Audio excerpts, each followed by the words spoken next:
বন্ধুরা, কাজ মিটিয়ে চলে এসেছি দোকানে। দেখো দোকানে বসে আছি, এই যে। তো খিদে পেয়ে গেছে, মা ব্যাগে করে কি দিয়েছিল জানি না, তা দেখি এখন বের করে। এই যে বিচি কলা, আর কি কি দিয়েছে আমি খুব ভালোবাসি ছোটবেলা থেকে। বিচি কলার যে বীজগুলো আছে না, আমি পুরো চিবিয়ে খেয়ে ফেলি ওগুলো।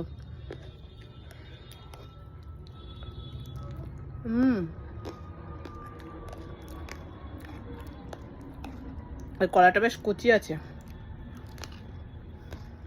দারুণ। দোকানে এখন একটু কাজ করব, আজকে বেরিয়েছি বুঝলে তো, অনেকগুলো কাজ আছে আজকে,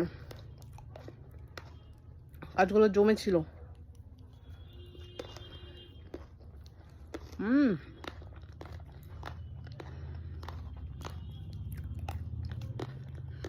বিচি কলা কে কে খেতে ভালোবাসো বলো, কমেন্টে জানিও কিন্তু।